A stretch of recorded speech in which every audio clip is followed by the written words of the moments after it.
विकसित भारत जी रामजी रोजगार व जीविका हमी मिशन ग्रामीण या योजनेची अंमलबजावणी 1 जुलै 2026 पासून सुरू झाली असून त्याची औपचारिक कार्यशाळा आज यशवंतराव चव्हाण सभागृह जिल्हा परिषद सोलापूर येथे घेण्यात आली। जिल्हा परिषद अध्यक्ष दीपक वैद्य, उपाध्यक्ष इंद्रजित पवार, उपजिल्हाधिकारी रोहयो अंजली मरोड यांच्या हस्ते दीप प्रज्वलनाने कार्यक्रमाची सुरुवात झाली।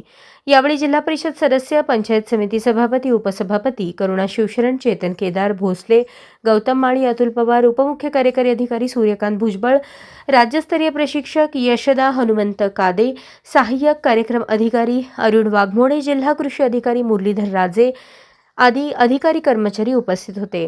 प्रास्ताविकात उपजिल्हाधिकारी अंजली मरोड यांनी विकसित भारत जीव रामजी अधिनियम 2025 ची माहिती देऊन प्रत्येक तालुक्यात प्रशिक्षण व जनजागृती करण्याच्या सूचना दिल्या। जिल्हा परिषद अध्यक्ष दीपक वैद्य म्हणाले, ही योजना ग्रामीण विकासासाठी व गोरगरिबांच्या रोजगाराचा प्रश्न सोडवणारी आहे। राज्यस्तरीय प्रशिक्षक हनुमंत कादे यांनी सांगितले की विकसित भारत 2047 शी सुसंगत या योजनेतून ग्रामीण कुटुंबातील प्रौढ व्यक्तींना आर्थिक वर्षात 125 दिवसांच्या मजुरीची हमी मिळेल।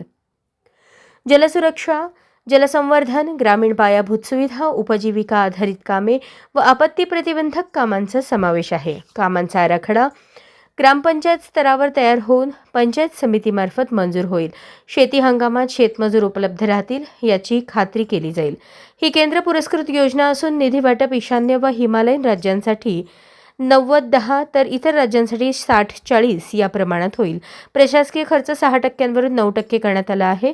जिल्हा स्तरावर जिल्हाधिकारी समन्वयक असतील। मजुरीचा दर केंद्र शासन निश्चित करेल। बेरोजगारी भत्ता, मजुरी हमी आणि पारदर्शकतेसाठी तरतुदी आहेत। सध्या मनरेगा अंतर्गत सुरू असलेली कामे बंद न होता पूर्ण केली जातील।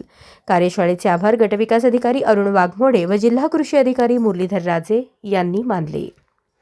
अशाच नवनवीन अपडेटसाठी जनता राज्य न्यूज चॅनलला सबस्क्राईब करा, लाईक करा आणि शेअर करायला विसरू नका।